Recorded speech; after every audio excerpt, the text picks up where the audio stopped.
Hey everyone, welcome to episode 18 this week, and it's a Spin It. I'm in Toronto seeing Bob Dylan, My Morning Jacket, and Pearl Jam, Lucky Me.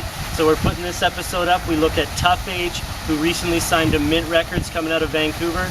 And we also look at the Ketamines with Paul Lawton when he was in town for Music Waste. Let's do it.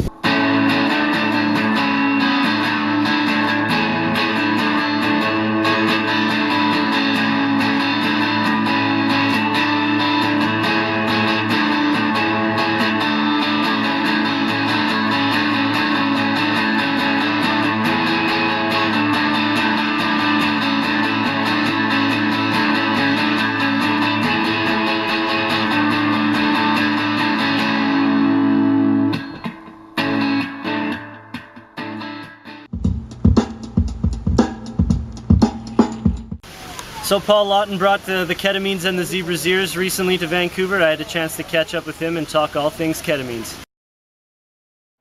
All of our recordings are just still, even the new one, You Can't Serve Two Masters, it's just the two of us.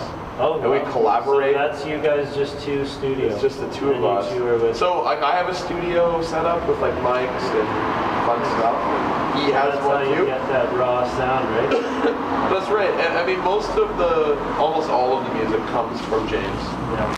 And then I take care of, I do most of the lyrics and vocal parts and other kind of arrangement-y type things. And he's not able to tour because of health reasons and stuff. Yeah. So I kind of like, the live band becomes a separate vision of the band. So it's like, we have what James and Jarret and I do together. Yeah. And then we have this live band, which is like kind of always evolving. So I had last year with Martine from Mylan Sheath and Ryan from Fifth City were in the band. Yeah. We toured a bunch, and then I decided to move to Toronto, and I found immediately ex-Alberta kids. You know, like people I knew from the Alberta team, like Andrew Payne, who's Zebra's Ears main songwriter. So now they're Jesse Locke, who's the editor of Weird Canada. I had Al Boyle, who was a Vancouver guy, who did Chains of Love. He was our guitar player in Toronto for a bit. And then also did Hard Feelings, right? Hard Feelings, yes. And was he in You Say Party? He was You Say Party, yeah. So we just played with Chains like last Sunday in Ottawa, which is really cool. Okay, cool. Well, we got the new album out for 2013 in April, right? So tell us a bit about that Ketamines record. The new one, You Can't Serve Two Masters. It's actually coming out still on, like I have CDs I did for radios. Yeah. But the LP got delayed, of course, like you're saying. It's coming out in like But you hooked me July, up, thank you, with the download. MP3s. Yeah. So that one is, so we always work a year behind. Yeah. So we have our next record already almost done. Really? And so this one was all stuff we did last year. A lot of it was this concept record James and I made and then abandoned about the concept of the numbers 1111. Yeah, which I saw is that in there on the merch booth. whenever you see the numbers 1111 on the clock, you're supposed to give yourself a mantra.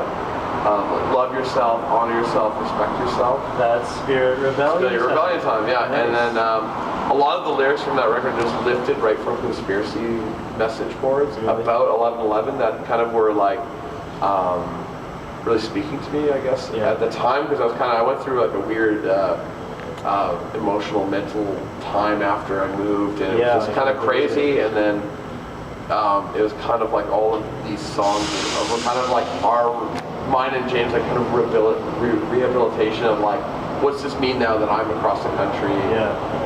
And then kind of like we're writing songs to each other a little bit, to talk to each other. The last song on the album is called Thank Me Forever, which is one of James' numbers that he sent me as like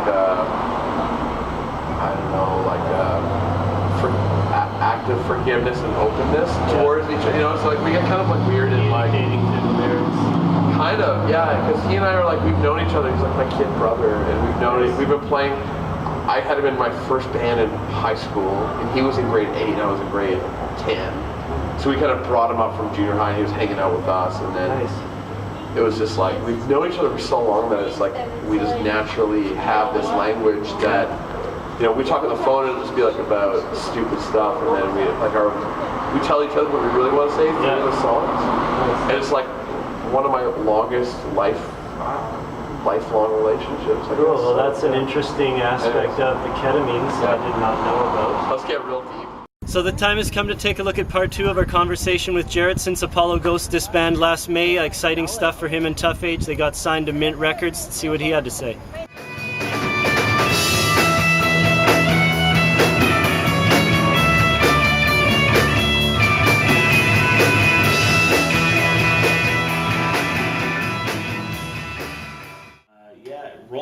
And then the xylophone version of Romock. I played in OK Vancouver OK for a while.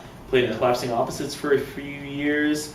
And of course Apollo Ghosts, Korean Gut, Shipyards, my dear friend David Mattel, who runs Zoo Shop. I'm trying to think what else now. Yeah, Watermelon now I just joined. I haven't played with him yet, but coming up. And Korean Gut, and then my new project Tough Age.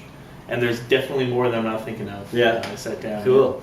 Did Shipyards ever have a full length out, or because the only thing I have from Shipyards is on the Bloodstains. That's our only vinyl. We had a lot of CDRs, and then a tape. We put out a split tape with Haunted Beard and Les Beyond on VidKid. Yeah. So that was the only other label I can think of. We put out a lot of self-release stuff with that band. Nice. Okay, so let's get into Korean Gut. Korean Gut is no more. Sad. This self-proclaimed 4-piece surf garage band was a local favorite. Do you want to tell us why they've decided to call her quits and who was in the band? Korean Gut went through a few people. When it started out, the bass crew of it was me and my friend Tom, who's played in a ton of bands. I played with him in Romock as well. And he has a lot of projects, great ones. He's doing now New Vaders, or a band with Shammy from the Doers, Total Ice. Oh yeah, they're playing tonight. They're playing tonight, yeah. And my friend Liz, who was also in Romock, I pretty much pilfered Romock, played drums initially. And then we had our friend Jackie in the band for a while. He used to be in a really great band called Muscles, and then was recently in Fake Tears for a little while. And then after that, Cassandra joined the band, who moved here from Alberta and was in the amazing Mylan Sheaths, one of my favorite bands. I was so glad to play with her. And then we had Christiane join the band when Liz couldn't drum anymore, and she's in a band called Bash Brothers, a solo thing called Cam VP, amazing musician. We broke up for all the sort of standard reasons why a band breaks up. You're just sort of... I'm not, there's no one's fault. Everyone was at fault, myself included. It's just sort of it imploded, and it was really sad.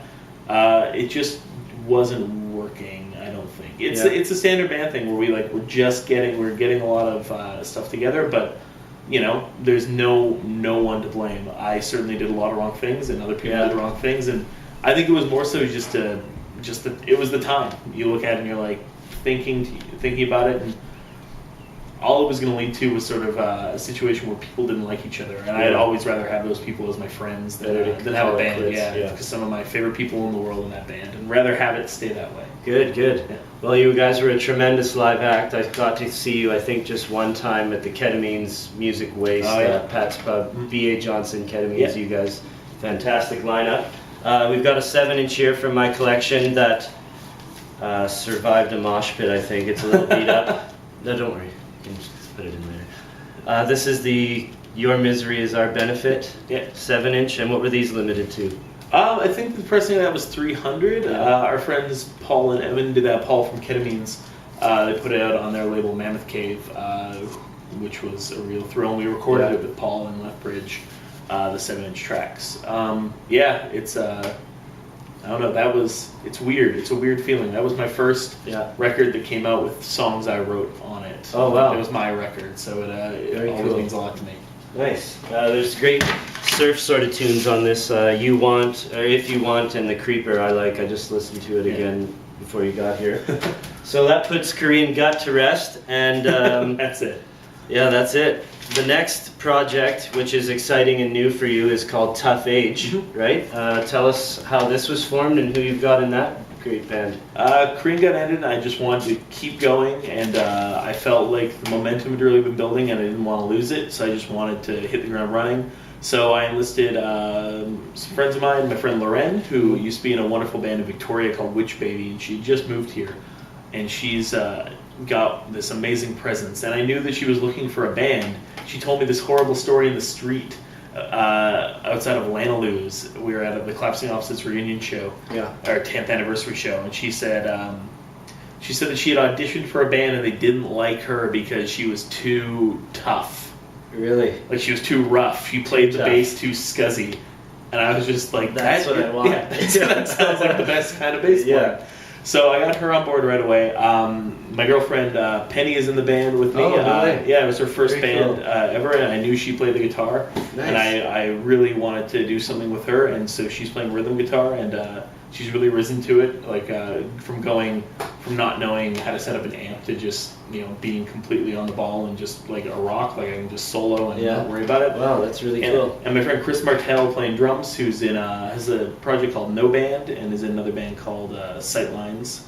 Plays drums. He's in Collapsing Opposites now too, and just the best drummer I know. And I played in a Minutemen tribute band with him at Halloween, and after that I knew I needed him. So that was the band, and we just put them together. And I'm writing they're such an inspiring band. I'm writing 2-3 songs a week minimum. Really? And Cool. just Very I nice. taken a piece of coal and come out with what I at least think is a diamond afterwards. Maybe I'm other people sure will it agree. is. From what I've heard, you guys had nothing recorded as of a couple days ago.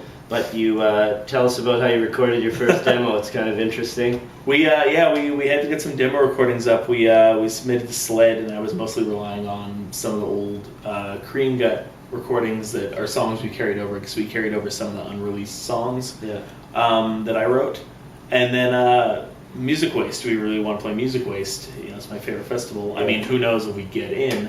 But we submitted, and my friend was bugging us, and I said we kept trying to record, and it just kept blowing out the sound. Yeah. And he told me to wrap my iPhone in a sweater and put it in the corner of the room. And so we did it, and it's not the best quality, but you can hear every instrument. It's surprisingly decent. Yeah, so it gives you an idea of the song. So we launched into that, and we just played 6 or 7, and then I chose the ones that sounded sort of the most audible, and I put them up so that we had something. And yeah, it was pretty crazy for iPhone demos. We had, I think 200 plays the first day in the first 24 hours. So Very it was cool. pretty inspiring. Yeah, because of your background, I'm sure you've got a lot of fans. Hopefully, that's a weird thing to think, but maybe people care. Yeah, I'm sure they do.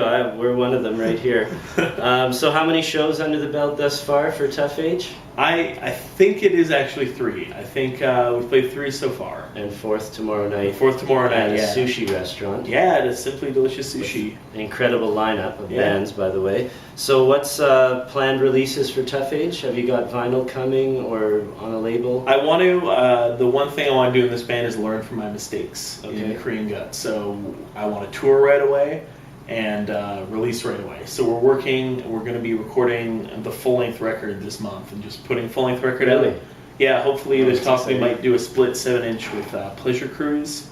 I was talking to them about that, and then we're going to try at end of August do Cross Canada, and hopefully as well in June, barring getting into Sled, do a little week before Sled tour with Ketamines and this band called Zebra's Ears, who they're on tour with. So because Ketamines have a new full length coming out too. Yeah, and they're based out of Toronto, so they're coming across for Sled, but they're coming to Vancouver, so we're going to play with them here for sure, but we might go on a little tour with them. That's a great band. That's actually what made me come up to you. You were spinning once at a... I remember that. Yeah, you had the green or blue version of the Ketamines album. We talked about that. Yeah, I had the Hozak single while I was playing. I remember that. Yeah. That was at Interurban Gal. Yeah. Can't remember what show that was. I think it was the Landmark.